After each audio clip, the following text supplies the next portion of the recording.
Hello everyone, welcome to Sapiens Consulting Private Limited. We provide SAP S/4HANA ERP Global Professional Training Certifications and Advanced ERP Business Automation Transformation Solutions to industries with best financial modeling, business and artificial intelligence tools. तो सबसे पहले तो हमें ये देखना होता है कि जो भी टेक्नोलॉजी मार्केट में आती है तो उसके बेनिफिट्स क्या होते हैं और उसका ऑब्जेक्टिव क्या होता है और उसके लॉन्च करने में जो प्रॉब्लम्स आती हैं मतलब किन किन प्रॉब्लम्स को आप उनको फिक्स कर सकते हो किन प्रॉब्लम्स को मद्देनजर रखते हुए आप जो सर्विसेज हैं वो आप लॉन्च कर सकते हैं। तो मार्केट में दो जो इम्पोर्टेंट प्रॉब्लम से एक हम फोकस करेंगे अपने स्टूडेंट्स पॉइंट ऑफ व्यू से।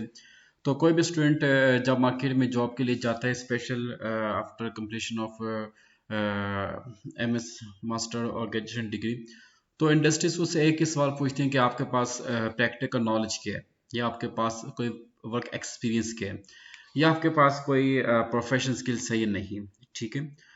तो ये एक ऐसा प्रॉब्लम है कि जिसकी वजह से बहुत से स्टूडेंट जो हैं वो अपने एक ड्रीम जॉब को अचीव नहीं कर पाते क्योंकि जो इंडस्ट्रीज में रिक्वायरमेंट है जो इंडस्ट्रीज आजकल तमाम इंडस्ट्री जो हैं वो या तो एसएपी यूज़ करिए या ओरेकल या माइक्रोसॉफ्ट डायनामिक या ऑर्डर या कोई भी उनका अपना एक ईआरपी सिस्टम सॉफ्टवेयर होता है उसको यूज़ करते हैं। तो वो डिमांड करते हैं कि उनको ऐसा क्वालिफाइड और स्किल्ड कैंडिडेट मिले जो उनकी वर्किंग जो उनकी वर्क स्ट्रक्चर है जो उनके डिपार्टमेंट्स का जो मैकेनिज्म है उसको प्रॉपर अंडरस्टैंड करने के बाद उनकी इफेक्टिव परफॉर्मेंस हो जॉब की जो परफॉर्मेंस हो इफेक्टिव हो। ठीक है।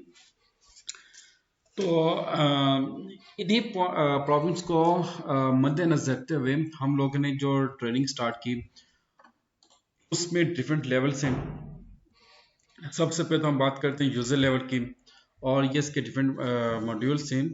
FI financial controlling material management production planning HR session and distribution taxation.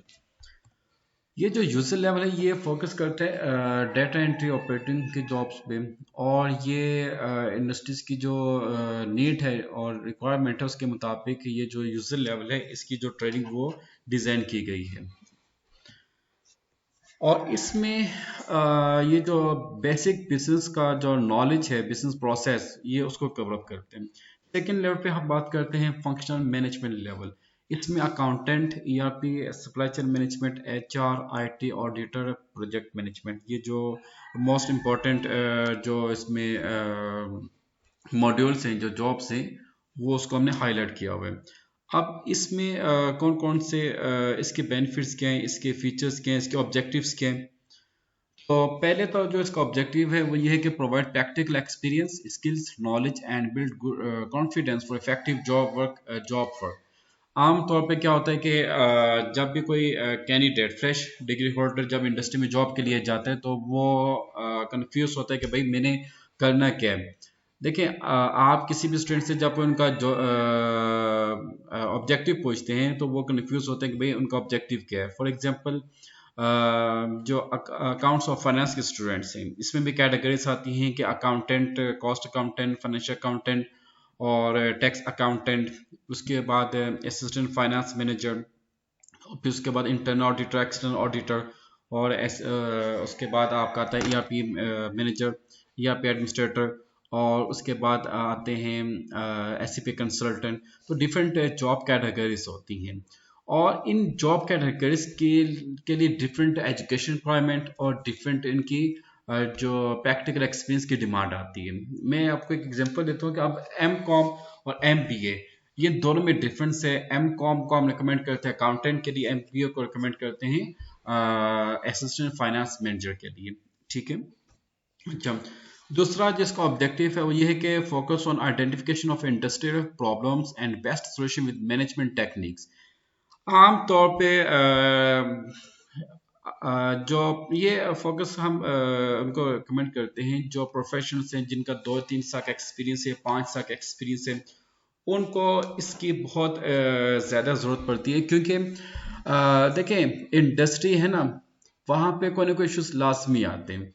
Issues से मुराद ये भी आ सकते हैं कि जो फाइनेंस मैनेजर या अकाउंटेंट है तो कोई भी डिपार्टमेंट फाइनेंस में जो अकाउंटेंट की परमिशन के बिना ट्रांजैक्शन तो नहीं कर सकता, और ये उनके लिए कंपलसरी है कि तमाम डिपार्टमेंट्स की जो ट्रांजैक्शंस की सुपरविजन करना, और फिर उसके बाद डेटा या इंफॉर्मेशन में कुछ एरर्स आते हैं, कुछ मिस्टेक्स आती हैं, ठीक है, और प्लानिंग में, इन्वेस्टमेंट में, कॉस्टिंग में, तो सेल्स में बहुत सी इश्यूज डेवलप किए जाते हैं, रिसर्च एंड डेवलपमेंट के ऊपर फोकस किया जाता है, मार्केटिंग में काफ़ी इश्यूज आ जाते हैं, प्रोडक्शन में काफ़ी काफ़ी इश्यूज आ जाते हैं, लॉजिस्टिक में काफ़ी इश्यूज आ जाते हैं। तो इवन के जैसे कि अभी करंटली जो पाकिस्तान में डॉलर अनस्टेबल है, ठीक है, इन्फ्लेशन की वजह से, और भी काफ़ी मतलब कि जो ऐसे फैक्टर्स हैं जिसकी वजह से इंडस्ट्री का जो शेयर प्राइस है उसमें इफेक्ट्स आती हैं, ठीक है। तो ये इंडस्ट्रीज की जो, हर इंडस्ट्री में प्रॉब्लम्स लाजमी आते हैं, कि आप मतलब सैप के हवाले से देखें, ईआरपी के हवाले से देखें, आईटी के हवाले से देखें, ठीक है, या फंक्शनली देखें, टेक्निकली देखें, तो कोई ना कोई उसमें इश्यूज लाजमी आते हैं। और इवन के ऐसे मैंने इंडस्ट्रीज भी देखे, मैंने ऐसी इंडस्ट्री में काम भी किया हुआ है उनके साथ, कि जिनका मतलब कि बिलियंस की इन्वेस्टमेंट है, बिलियंस का उनका मतलब कि कैपिटल है, प्लांट्स है, मशीनरी है, लेकिन वो बिल्कुल मतलब कि खंडर बनी हुई है। उसकी वजह क्या बनती है कि वहाँ के जो प्रॉब्लम्स थी, जो वहाँ के जो मैकेनिज्म था, उसको प्रॉपर अंडरस्टैंड नहीं किया गया, और वहाँ पे बेस्ट मैनेजमेंट टेक्निक्स का यूज नहीं किया गया, जिसकी वजह से वो खंडर बन चुकी है, ठीक है। तो ये स्पेशल हम लोगों ने जो ऐसी इंडस्ट्री के ऊपर काफ़ी हम लोगों ने वर्कआउट किया, और वहाँ के जो हमने वहाँ पे जो रिजल्ट निकाला है, उस रिजल्ट को आगे हम डिलीवर करते हैं, ताकि स्टूडेंट जब भी किसी मल्टीनेशनल या गवर्नमेंट या स्मॉल या लार्ज साइज ऑर्गेनाइजेशन में जाए, तो वहाँ पे अगर इस तरह के प्रॉब्लम्स उसको फेस करने पड़े, तो उसको किस टेक्निकल वे से उसको टैकल कर सकते हैं। Stress, time management, communication technology, leadership and decision making skills, ये बहुत इंपॉर्टेंट चीज़ आती है, ये हम फोकस करवाते हैं।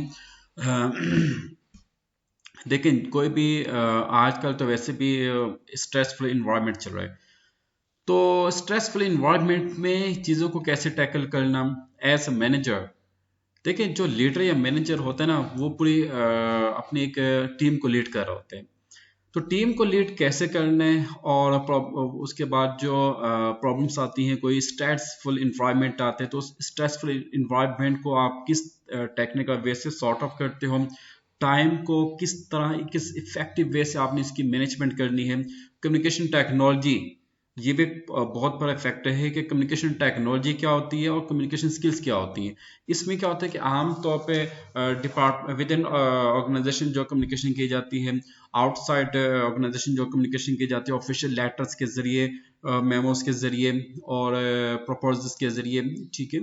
तो इसमें क्या क्या चीज़ें आती हैं, और किस तरह से आपने एक अकाउंटेंट अगर अपने सीनियर को एक लेटर लिखना चाहता है या रिपोर्ट प्रेजेंट करना चाहता है, तो उसमें क्या क्या चीज़ें उसमें इन्वॉल्व होनी चाहिए।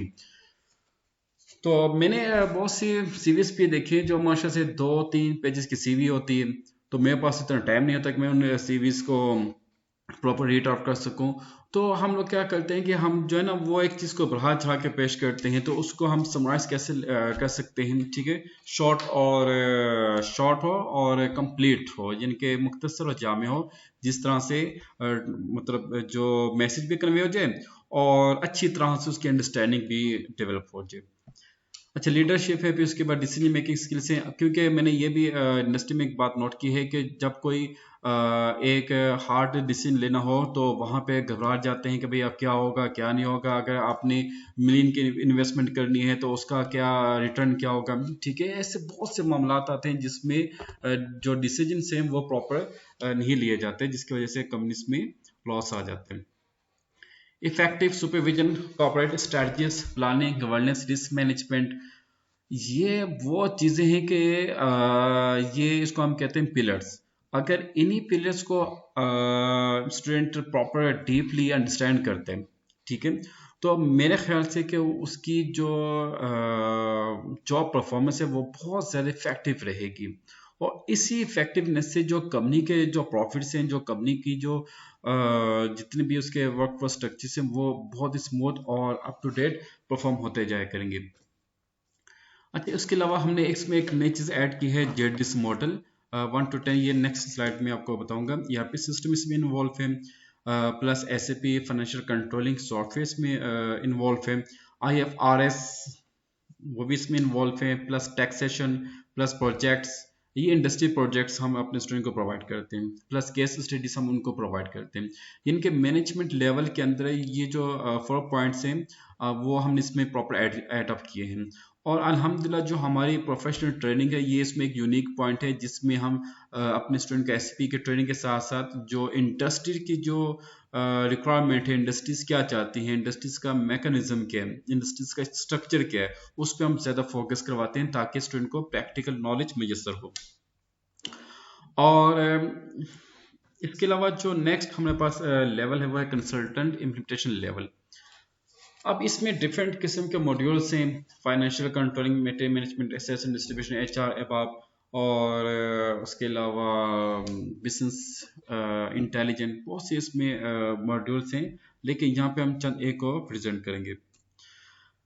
अब कंसल्टेंट लेवल में क्या होता है, इसमें इन्वॉल्वमेंट होती है कॉर्पोरेट SOPs को डेवलप करने में, उसको मेंटेन करने में, उसकी मॉनिटरिंग करने में। ये एक बहुत टेक्निकल पॉइंट है, क्योंकि जो SAP के कंसल्टेंट्स होते हैं वो जाहिर सी बात है, जो ऑर्गेनाइजेशन है उसकी जो SOPs हैं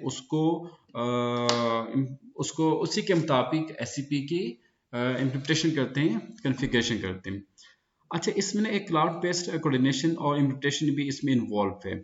मतलब क्लाउड बेस्ड टेक्नोलॉजी क्या होती है, और उसमें as a financial accountant, sorry as a financial consultant, आप जो IT की जो टीम है, जो टेक्निकल टीम है, उनके साथ आपकी कोऑर्डिनेशन कैसे होगी, as a MM consultant, as a SD consultant, as a HR consultant, as a plant maintenance consultant, as a quality control consultant, as a auditor, as a production planning या plant maintenance. जो भी इसमें departments है, तमाम departments अपनी जो technical team है उनके साथ बाकायदा कोऑर्डिनेशन करती है, ताकि इंटरनेशनल स्टैंडर्ड्स को प्रॉपर इंप्लीमेंट किया जा सके। ठीक है, जिसमें फाइनेंशियल अकाउंटिंग के स्टैंडर्ड्स, ऑडिट स्टैंडर्ड्स से, इंटरनल और क्वालिटी कंट्रोल स्टैंडर्ड से इसको प्रॉपर इंप्लीमेंट किया जाता है। Configuration, implementation and integration of ERP modules in government and private multinational sectors. Global SAP ERP financing and e-commerce business management special training. बहुत से जब से कोरोना वायरस आया था, उसके बाद से जो फ्रीलांसिंग का जो बिजनेस है वो बहुत ज़्यादा प्रॉफिट में जा रहा है, बहुत ज़्यादा वो ग्रोमिंग में जा रहा है। तो बहुत से अपवर्क और फाइवर में बहुत से ऐसे प्रोजेक्ट्स भी आते हैं SAP के, जो मतलब कि आप एज अ फ्रीलांसर आप उसको परफॉर्म भी कर सकते हैं। ठीक है, ये नहीं कि हमारा जो ऑब्जेक्टिव ये है कि हम अपने जो स्टूडेंट्स हैं, चाहे स्टूडेंट्स हो, स्टूडेंट्स से मुराद फ्रेश डिग्री होल्डर्स और प्रोफेशनल, ये दोनों हमने पास आते हैं। ठीक है, तो इन दोनों को हाईली प्रोफेशनल क्वालिफाइड बनाना, ताकि ये अपनी एक वैल्यू क्रिएट कर सके। ठीक है, चाहे ये जॉब करें, जॉब इन इंडस्ट्रीज प्रीमिसेस में जॉब करें, या अपने बिजनेस करें, या एज ए फ्रीलांसर अपने एक जो ऑनलाइन बिजनेस वो भी है परफॉर्म कर सकते हैं, इजीली इसको रन अप कर सकते हैं। ICT, information communication technology, budgeting, forecasting, financial modelling, business and artificial tools.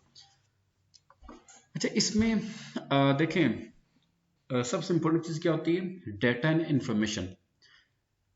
अगर कंपनी ने एक कॉर्पोरेट डिसीजन लेने, तो वो कॉर्पोरेट डिसीजन लेगी उस पर इंफॉर्मेशन के ऊपर, कि भाई अभी कंपनी की क्या पोजीशन है, कंपनी के पास कितने फंड्स है, कंपनी के पास कितनी वो प्रोडक्शन कैपेसिटी कितनी है, मैन पावर कितनी है। ठीक है, और कस्टमर की कितनी वर्थ है।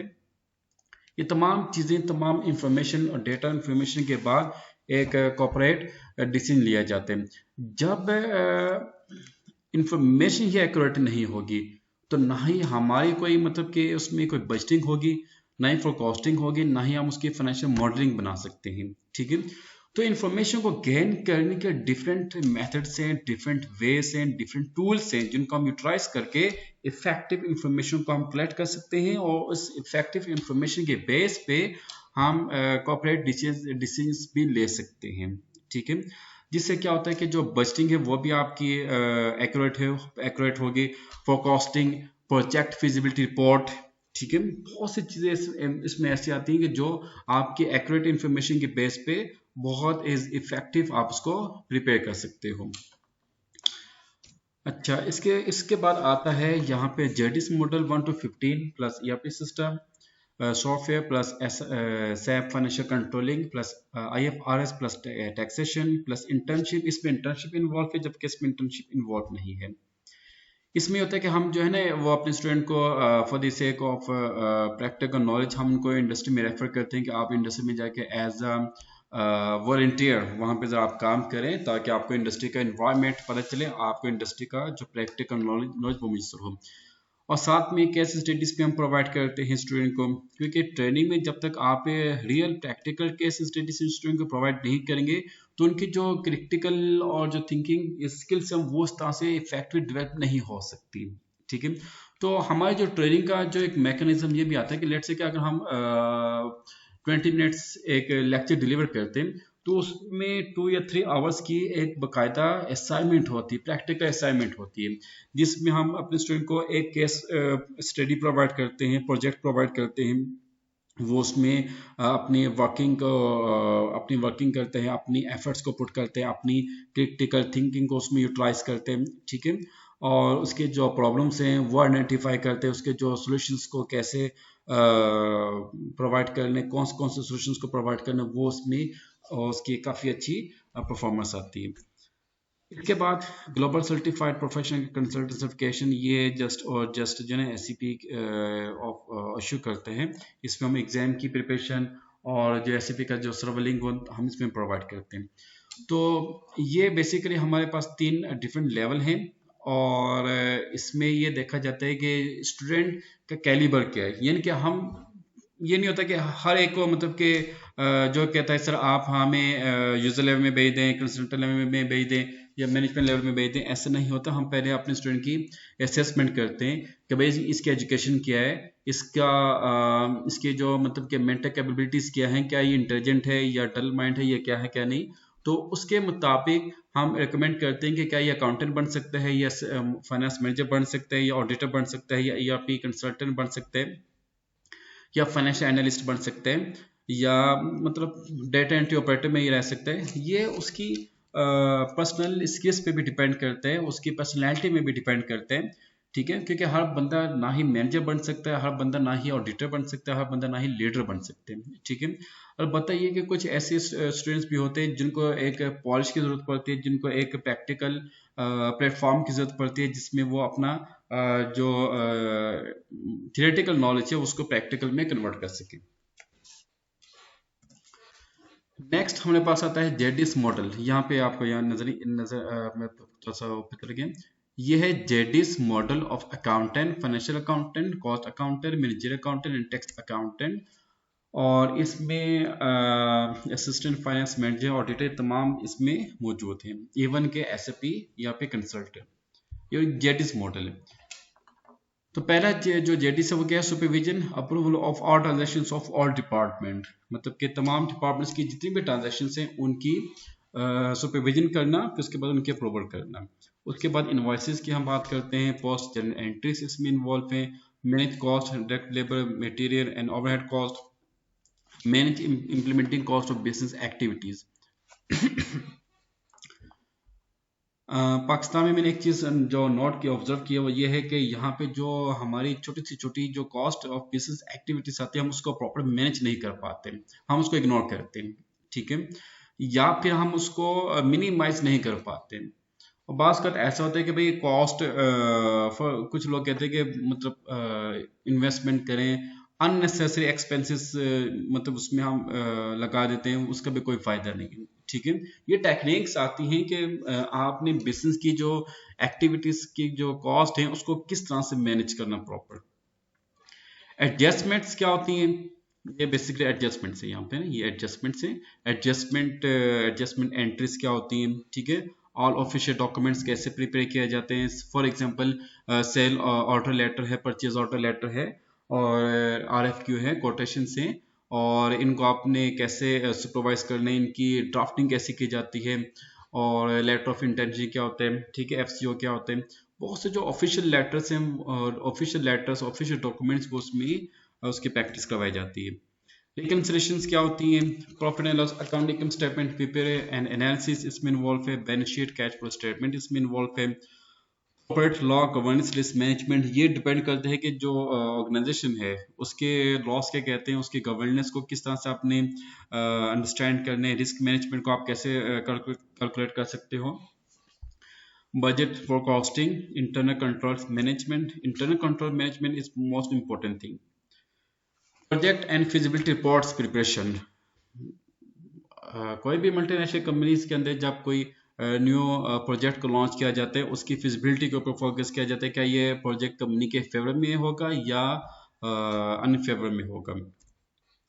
Investment, financial and business analysis, इसको भी मतलब कि बहुत ज़्यादा इम्पोर्टेंस दी जाती है कि आप इन्वेस्टमेंट के ऊपर फोकस करते हैं। स्टॉक एक्सचेंज में जितनी भी लिस्टेड कंपनीज हैं, कौन सा शेयर मतलब कि बूम पे जा रहा है, कौन सा डाउनफॉल में जा रहा है, और विद इन ऑर्गेनाइजेशन आपकी जो कंपनी की जो इन्वेस्टमेंट है उस पर जो रिटर्न है उस पर आपका क्या एनालिसिस हो सकता है, ठीक है, उसको आप कैसे मेंटेन कर सकते हो। ऑडिट एश्योरेंस एंड रिपोर्ट्स, और लास्ट वन पॉइंट जो थोड़ा सा टेक्निकल है, ये है PIFRA, FM, NM, INTOSAI, AGP, HR laws. ये गवर्नमेंट सेक्टर में जो जाना चाहते हैं उनके लिए बहुत इंपॉर्टेंट चीज़ है। नेक्स्ट हम इसमें जो फोकस करते हैं जनरल एंट्रीज। जनरल एंट्रीज में कौन कौन से आपके पास आती हैं, chart of account, account group, जेल अकाउंट्स, और ये जनरल लेजर सब डिपार्टमेंट है।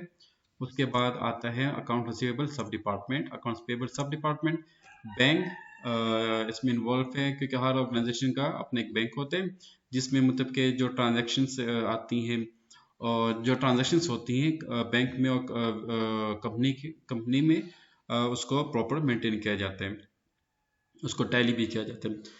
Fix assets sub department, tax, sales tax, VAT, import export में जो टैक्सेस इन्वॉल्व हैं उस पर फोकस किया जाता है। Payroll, costing, unit cost, batch cost, budget cost, इसमें बाकायदा इसकी कॉस्टिंग शीट के जरिए इसको परफॉर्म किया जाता है। Costing, bill of material, work centre, routings, ये जो ओवरहेड्स है ना, देखिए ओवरहेड्स की जो कॉस्टिंग है, ओवरहेड की जो कैलकुलेशन है बहुत ही डिफिकल्ट होती है क्योंकि direct labour cost, direct material cost easily हम कैलकुलेट कर सकते हैं, बट जो ओवरहेड की जो कॉस्ट है वो बहुत हार्डली उसमें hardly possible to calculate accurately. तो उसके उसके भी कुछ टेक्निकल वेज हैं कि किस तरह से हम ओवरहेड्स को प्रॉपर कैलकुलेट कर सकते हैं।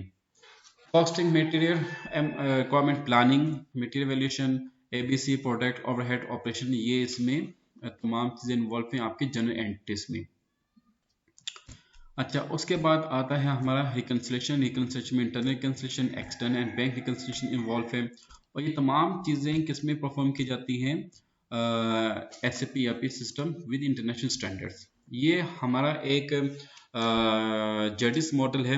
इसमें जो SAP की ट्रेनिंग के साथ साथ जो स्टूडेंट की ये जेडिस मॉडल की जो स्किल्स हैं वो इसमें इम्प्रूव किए जा सकते हैं, और आई थिंक मतलब यही एक ऐसा मॉडल है, अगर स्टूडेंट इसको इन तमाम पॉइंट्स को प्रैक्टिकली, टेक्निकली अंडरस्टैंड करते हैं तो वो चाहे मतलब पाकिस्तान हो, चाहे गवर्नमेंट सेक्टर हो, चाहे मल्टीनेशनल सेक्टर हो, चाहे प्राइवेट सेक्टर हो, चाहे SAP हो या ओरेकल हो, डायनामिक हो, कोई भी सॉफ्टवेयर हो, कोई भी ऑर्गेनाइजेशन हो, वहाँ पे वो इजीली अपनी जॉब को परफॉर्म कर सकते हैं with effective skills and technique. Next is what's ERP system. ERP enterprise resource planning, enterprise organisation resource, उसके जो रिसोर्सेज हैं जिसमें 7 M's आते हैं, मटेरियल, मशीनरी, मनी और मार्केटिंग एटसेट्रा सो ऑन। प्लानिंग यानी कि जो कंपनी के जो रिसोर्सेज हैं उसको इफेक्टिव और कैसे यूटिलाइज किया जा सकता है, उसकी इफेक्टिव प्लानिंग कैसे की जा सकती है। अच्छा, ये एक सिनेरियो है जिसमें sales department, warehouse, logistics, production, shop floor, ये तमाम डिपार्टमेंट्स इसमें ये मैंने वो डिपार्टमेंट्स चूज किए जो हर ऑर्गेनाइजेशन में इस्तेमाल होते हैं, चाहे वो प्रोडक्शन सेक्टर हो, चाहे सर्विस सेक्टर हो। तो कुछ ऐसे डिपार्टमेंट्स हैं जो सर्विस सेक्टर में नहीं आते, तो उनमें फाइनेंस डिपार्टमेंट है, उसमें सर्विसेज आती हैं, ठीक है, रेवेन्यूज वगैरह और एक्सपेंसेस वगैरह। मतलब इसमें जो सर्विसेज सेक्टर के भी डिपार्टमेंट्स मौजूद हैं, प्रोडक्शन सेक्टर के भी, ट्रेडिंग सेक्टर के भी, और इसके अलावा जो भी सेक्टर्स हैं उसके जो इम्पोर्टेंट डिपार्टमेंट्स हैं उसमें मौजूद हैं। अच्छा, अब ये है ERP सर्वर सिस्टम सॉफ्टवेयर। अब यहाँ पे तमाम डिपार्टमेंट्स अपना डेटा जो है वो ERP system ERP server system को प्रोवाइड करते हैं। ये डबल हेडेड एरोस हैं। डबल हेडेड एरो से मुराद क्या होता है कि सेल्स डिपार्टमेंट अपना डेटा ERP सिस्टम को प्रोवाइड करेगा और ERP सिस्टम से डेटा भी कलेक्ट कर सकता है। अब डेटा वो क्यों कलेक्ट करेगा, उसकी एक आपको मैं एग्जांपल दे दूं। लेट्स से कि एक कस्टमर कंपनी को अप्रोच करता है, वो कहता है कि I want to buy 10,000 units. कोई भी कंपनी है, मतलब उसकी जो भी मैन्युफैक्चरिंग है, जो भी उसकी यूनिट्स है, वो 10,000 यूनिट्स को बाय करना चाहते हैं। अब कस्टमर सेल्स डिपार्टमेंट को अप्रोच करेगा। अब सेल्स डिपार्टमेंट ERP सिस्टम से डेटा को कलेक्ट करेगा और उस कलेक्टेड डेटा में पता चलेगा कि भाई अभी कंपनी के पास कितना फिनिश गुड मौजूद है, अभी कितना स्टॉक में रॉ मटेरियल मौजूद है, अभी प्रोडक्शन हमारी प्रोडक्शन कैपेसिटी कितनी है, हमारे पास परचेज में कितना इन ट्रांजिट है, हमारे पास HR में कितनी मैन पावर मौजूद है, ठीक है, और हमारे पास दूसरे प्रोजेक्ट्स की क्या सूरत हाल है, ठीक है, हमारे पास लॉजिस्टिक्स का क्या मैकेनिज्म है, हमारे पास फंड्स कितने, ठीक है। तमाम चीज़ों को देखने के बाद, तमाम चीज़ों की इंफॉर्मेशन कलेक्ट करने के बाद अपने कस्टमर को जो सेल ऑर्डर है 10,000 यूनिट्स का, या तो उसका ऑर्डर को एक्सेप्ट करेगा या उसके ऑर्डर को रिजेक्ट कर देगा एट स्पॉट। क्योंकि देखने के अगर फॉर एग्जांपल कस्टमर के पास कस्टमर सेल्स डिपार्टमेंट के पास आते हैं, लेट्स से अगर सेल्स डिपार्टमेंट के पास इंफॉर्मेशन ना हो, वेयर हाउस में कितना फिनिश गुड मौजूद है, प्रोडक्शन कैपेसिटी हमारे पास कितनी है, हमारे पास फंड्स कितना अवेलेबल है, ठीक है, हमारे पास कितनी मैन पावर मौजूद है, तो वो अपने कस्टमर को इफेक्टिव या कंफर्म आंसर नहीं दे सकते कि भाई हम आपका ऑर्डर कितने टाइम तक फुलफिल कर सकते हैं, या अभी हमारे पास कितनी फिनिश गुड मौजूद हैं और बाकी प्रोवाइड करने में हमें कितना टाइम रिक्वायर्ड है, ठीक है। तो ये सेल्स डिपार्टमेंट और कस्टमर की आपस में जो कम्युनिकेशन होगी वो तभी इफेक्टिव हो पाएगी जब सेल्स डिपार्टमेंट के पास तमाम डिपार्टमेंट्स की इफेक्टिव इंफॉर्मेशन होगी, ठीक है। और इसमें फाइनेंस भी इसमें इन्वॉल्व होगा, क्योंकि फाइनेंस डिपार्टमेंट की परमिशन के बिना तो कोई भी डिपार्टमेंट ट्रांजैक्शन कर ही नहीं सकता। और सेल्स डिपार्टमेंट के पास जो कस्टमर का सेल ऑर्डर आया है, वो सेल ऑर्डर को फाइनेंस डिपार्टमेंट से पहले अप्रूव करवाएगा, उसे सुपरवाइज करवाएगा, उसे अप्रूव करवाने के बाद कस्टमर को कंफर्म करेगा क्या हम आपका ऑर्डर प्लेस कर सकते हैं, क्या हम आपका जो ऑर्डर है वो उसको हम फुलफिल कर सकते हैं या नहीं कर सकते, ठीक है। ये तमाम डिपार्टमेंट्स की आपस में कोऑर्डिनेशन भी इसमें बहुत मैटर करती है। देखें for example company let's say company बनाती है एप्पल जूस या मैंगो जूस, गावा जूस, ठीक है। तो कस्टमर कहता है भाई मुझे ग्रेप जूस बना के दें। तो अब ग्रेप्स को बनाने के लिए या पोमेग्रेनेट को बनाने के लिए जो स्पेशल प्लांट मशीनरी उसकी इंस्टॉलेशन करनी पड़ेगी, ठीक है। यानी कि वो एक अलग सा प्रोजेक्ट आ जाता है जो कंपनी के अंदर ऑलरेडी है ही नहीं, ठीक है। तो मतलब सेल्स डिपार्टमेंट ऐसी चीज को एक्सेप्ट कर दे जो कंपनी में नहीं है, ठीक है। तो फिर बाद में कंपनी के लिए तो हेडेक बन जाएगा, भाई आप इसका क्या मतलब कि इस कस्टमर का फिर क्या करें, ठीक है। तो ऐसी प्रॉब्लम से बचने के लिए सेल्स डिपार्टमेंट्स को मालूम होता है कि भाई अभी हमारे पास क्या पोजीशन क्या है, ठीक है, और हम कौन कौन सी चीज़ को, कौन कौन सी मटेरियल्स को, कौन कौन सी प्रोडक्ट को मैन्युफैक्चर करते हैं और कौन सी नहीं करते। बहुत सी इसमें चीज़ें इसमें इन्वॉल्व हैं। तो ये एक तो तमाम डिपार्टमेंट्स की इसमें कोऑर्डिनेशन होती है, ठीक है। इसमें दो जो डिपार्टमेंट्स हैं जिसमें आईटी डिपार्टमेंट और फाइनेंस डिपार्टमेंट, इनकी जो रिस्पॉन्सिबिलिटीज हैं वो ज़्यादा इसमें आती है, क्योंकि आईटी की वजह से तो तमाम डिपार्टमेंट्स का जो डेटा ट्रांसफ़र है वो मतलब ऑन स्पॉट होना चाहिए, ठीक है, अप टू डेट होना चाहिए। अब सर्वर सिस्टम और client system, cloud based system या वेब बेस्ड सिस्टम, जो भी टेक्नोलॉजी ऑर्गेनाइजेशन यूज़ करती है, उन टेक्नोलॉजी के बेस पे ये तमाम डिपार्टमेंट्स का जो डेटा है, जो इंफॉर्मेशन है, उनका एक स्ट्रॉन्ग इनफ्लो और आउटफ्लो होना चाहिए। और फाइनेंस डिपार्टमेंट उन तमाम डेटा, तमाम इंफॉर्मेशन की सुपरविजन करने के बाद रिपोर्ट्स प्रेजेंट करते हैं, और उसके बाद जो ट्रांजैक्शंस हैं उसको इफेक्टिवली मॉनिटर की जा सकती है। अच्छा, तो ये दो मतलब कि आपको मैंने यहाँ पे बातें बताई, एक आ जाता है ईआरपी सिस्टम, और बाकी जो जेडीएस मॉडल जो अभी मैंने प्रीवियस स्क्रीन में शो किया था, इस पर मैंने फोकस किया है। और तीसरा जो पॉइंट था जिसमें लेवल्स ऑफ ट्रेनिंग, इस पर हमने फोकस किया है, यानी कि तमाम चीज़ें आपस में इंटरलिंक की जाती हैं। तो अभी इसके बाद हम चलते हैं एससीपी के ऊपर, और जितनी भी चीज़ें अभी यहाँ पे मैंने आपको एक्सप्लेन की हैं वो आपको मैं प्रेजेंट कर दूँ। अच्छा, ये हमारे पास है ERP सर्वर सिस्टम। इसमें आपके पास लॉजिस्टिक ये सेगमेंट है, और ये इसके मॉड्यूल्स हैं, material management, system distribution, logistic, execution, production. अब हर मॉड्यूल्स में ये डिपार्टमेंट्स हैं, purchase department, inventory management, excess duty, logistics, और फिजिकल इन्वेंट्री वैल्यूएशन, और material requirement planning, foreign trade, custom, जिसमें इंपोर्ट एक्सपोर्ट इसमें इन्वॉल्व है। तो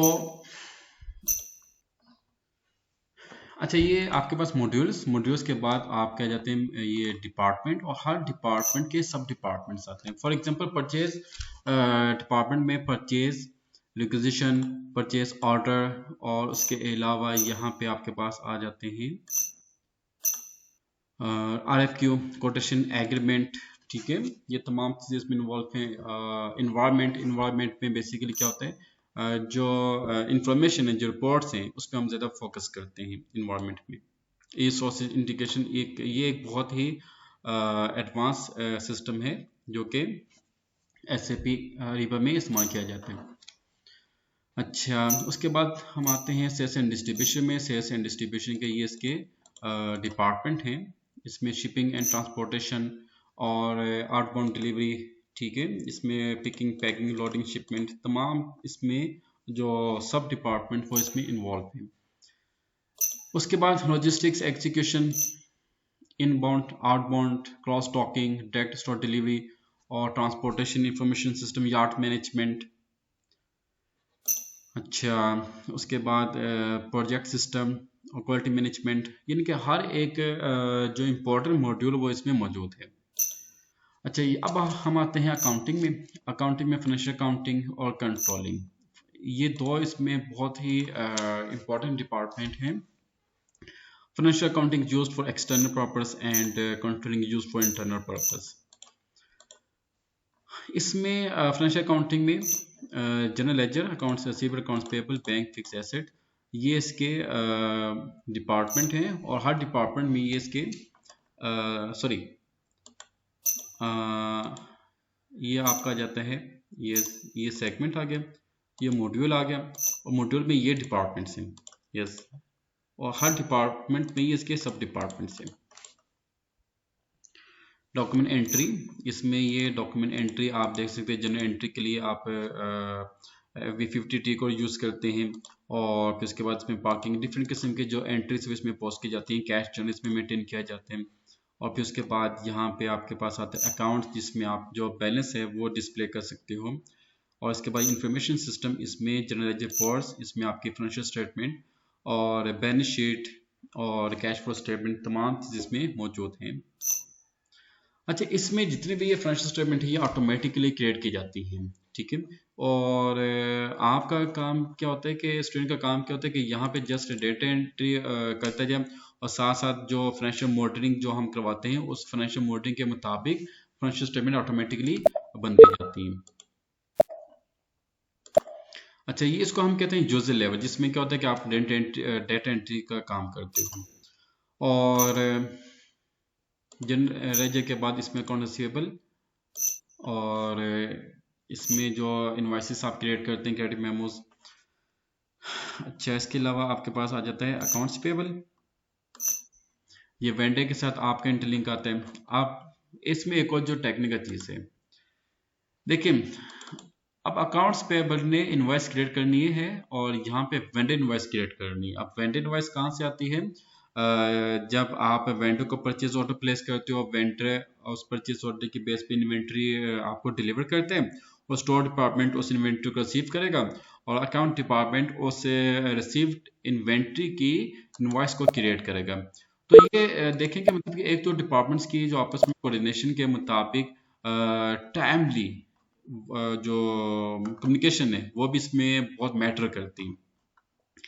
अच्छा, अब अकाउंट्स पेबल में जैसे कि मैंने आपसे अभी ये सिनेरियो बताया कि वेंडर के साथ कोऑर्डिनेशन होती है और यहाँ पे आपका जो मॉड्यूल है मटेरियल मैनेजमेंट, उसमें परचेज डिपार्टमेंट मौजूद है, उसमें स्टोर डिपार्टमेंट मौजूद है। स्टोर डिपार्टमेंट का काम क्या है? इन्वेंट्री को रिसीव करना। फिर उसके बाद फाइनेंस डिपार्टमेंट को इंफॉर्मेशन प्रोवाइड करना कि भाई हमने फलां वेंडर के जो परचेज ऑर्डर था उसकी बिहाफ पे इतनी इन्वेंट्री हमने रिसीव कर ली है, ठीक है। अच्छा, जब जब फाइनेंस डिपार्टमेंट स्टोर डिपार्टमेंट्स की कंफर्मेशन के बाद इनवॉइस को क्रिएट करेगा, उस इनवॉइस के बाद बात आती है पेमेंट्स की, जिसमें आउटगोइंग पेमेंट की जाती है, ठीक है। और इसके अलावा ये डिफरेंट सिनेरियोस भी आते हैं कि जो कॉन्ट्रैक्ट होता है, कॉन्ट्रैक्ट में जो आप एडवांस पेमेंट करते हो, ठीक है, जिसको हम डाउन पेमेंट कहते हैं, वो भी ये अलग टर्म्स एंड कंडीशंस आती हैं। जो डोमेस्टिक परचेज होती है, प्रोक्योरमेंट होती है, इंटरनेशनल परचेज प्रोक्योरमेंट होती है, ठीक है, इसमें बहुत सी टर्म्स एंड कंडीशंस में इन्वॉल्व होती हैं। इसमें बैंकिंग सिस्टम भी इसमें इन्वॉल्व होते हैं। अच्छा, और ये फाइनेंशियल अकाउंटिंग का था। ये आपके पास आ गया कंट्रोलिंग, जिसमें cost element, cost centre, internal auditors, ये इसके डिपार्टमेंट्स हैं। तो ये देखने के मतलब हर डिपार्टमेंट में कितनी सब डिपार्टमेंट्स हैं, फिर सब डिपार्टमेंट्स के अंदर फर्दर उसकी कैटेगरीज हैं। तो lot of things you have to perform in SAP. इसमें लर्निंग ऑब्जेक्टिव्स बहुत ज़्यादा हैं और ये बहुत बड़ा सॉफ्टवेयर है। और इसी लार्जेस्ट सॉफ्टवेयर की वजह से वर्ल्ड वाइड में एसएपी बहुत ज़्यादा फेमस है। और इसमें कॉस्ट अकाउंटेंट, इसमें ऑडिटर्स, इसमें जो फाइनेंशियल एनालिस्ट, तमाम के तमाम जो डेजिग्नेशंस हैं वो इसमें इन्वॉल्व हैं। अच्छा, इसके बाद हम आते हैं SPRO, ये इसका बैक एंड है और ये SAP कस्टमाइजिंग इम्प्लीमेंटेशन गाइड। यहाँ पे SAP की इम्प्लीमेंटेशन की जाती है, यानी कि अगर आपने किसी भी न्यू ऑर्गेनाइजेशन में SAP को इम्प्लीमेंट करना हो तो आपके पास ये फेस आता है। इस फेस में जाके आप पहले एंटरप्राइज स्ट्रक्चर को फोकस करते हैं, भाई कंपनी कौन सी है, चाहे मैन्युफैक्चरिंग सेक्टर हो या सर्विस सेक्टर हो, ठीक है। उसके मुताबिक अलग पैरामीटर्स बनते हैं, स्टैंडर्ड्स बनते हैं, ठीक है, और उनका रोड मैप बनता है। फिर उसके बाद आप उसको इम्प्लीमेंट करते हो, क्योंकि अब जो सर्विस सेक्टर है, हॉस्पिटल या एजुकेशन सेक्टर या बैंक सेक्टर, उसमें प्रोडक्शन तो इन्वॉल्वमेंट तो है नहीं उसकी, ठीक है, तो प्लांट तो उसमें है नहीं, ठीक है। तो ये देखा जाता है कि भाई मतलब कि कंपनी के नेचर क्या है और उस नेचर के मुताबिक कौन कौन से मॉड्यूल्स को आपने इम्प्लीमेंट करना होता है। मॉड्यूल्स को हम डिपार्टमेंट्स कहते हैं। अच्छा, अब लास्ट थिंग जो मैं आपको प्रेजेंट करना चाहता हूँ वो ये है इसका करिकुलम। ये फाइनेंशियल अकाउंटिंग, इसका ये करिकुलम है, एंटरप्राइज स्ट्रक्चर, जनरल लेजर, ये इसके चैप्टर्स हैं और हर चैप्टर्स में इसके सब कंपोनेंट्स भी मौजूद हैं। फाइनेंशियल अकाउंटिंग मॉड्यूल, ये कंट्रोलिंग मॉड्यूल के ये इसके टॉपिक्स हैं, चैप्टर्स हैं। फिर उसके बाद इंटीग्रेशन फेस इसमें आता है, क्योंकि जैसे कि मैंने पहले आपसे कहा था कि फाइनेंस डिपार्टमेंट का काम, कि फाइनेंस अकाउंट डिपार्टमेंट का काम क्या होता है कि तमाम डिपार्टमेंट्स की ट्रांजेक्शन की सुपरविजन करना और फिर उसके बाद उसकी अप्रूवल करना। तो अप्रूवल तभी हो पाएगी ना जब आपको पीआई का मालूम होगा, पीआर का मालूम होगा, पीओ कैसे बनते हैं, परचेज कोटेशंस कैसे बनती है।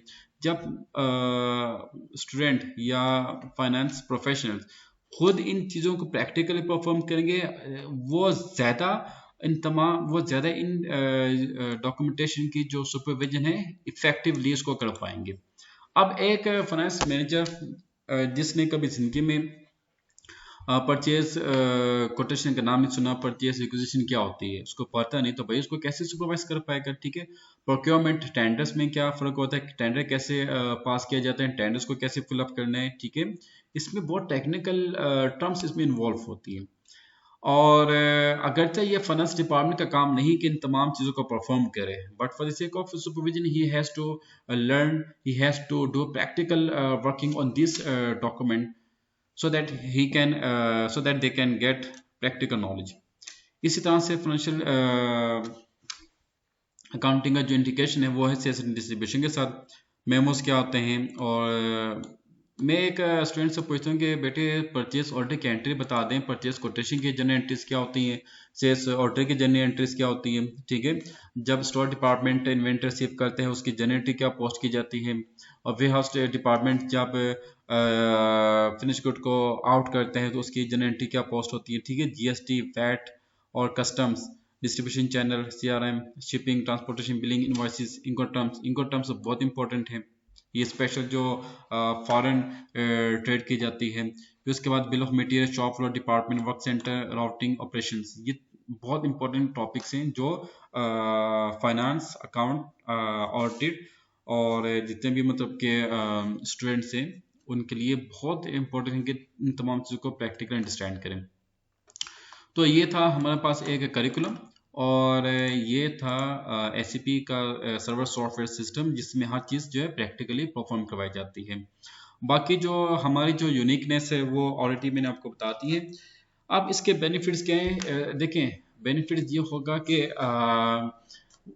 कोई स्टूडेंट को प्रैक्टिकल नॉलेज मिलेगा। ठीक है, उसकी स्किल्स डेवलप होंगी, उसके पास जो मैनेजमेंट टेक्निक्स हैं उस पर वो ज़्यादा फोकस कर पाएगा, और इंडस्ट्री इन्वायरमेंट उसको मालूम होगा कि इंडस्ट्रीज की रिक्वायरमेंट क्या होती है, इंडस्ट्री इन्वायरमेंट क्या होता है। ठीक है, जेडीएस उसकी इम्प्रूव की जा सकती है, और अच्छा प्रोफेशनल कंसल्टेंट बन सकते हैं, प्रोफेशनल अकाउंटेंट, फाइनेंस मैनेजर। ठीक है, ये इस तरह के जो जॉब्स हैं वो इफेक्टिव उसको परफॉर्म कर सकते हैं। तो ये था एक प्रेजेंटेशन इसकी एससीपी की प्रोजेक्ट प्रेजेंटेशन। तो कोशिश तो काफ़ी की थी कि शॉर्ट से शॉर्ट हो, लेकिन कुछ फिर भी काफ़ी इसमें प्रिसाइज किए हैं, और इसमें बाकी जो भी आपकी क्यूरीज हैं आप डिस्कस कर सकते हो। अस्सलाम वालेकुम, अल्लाह हाफिज़।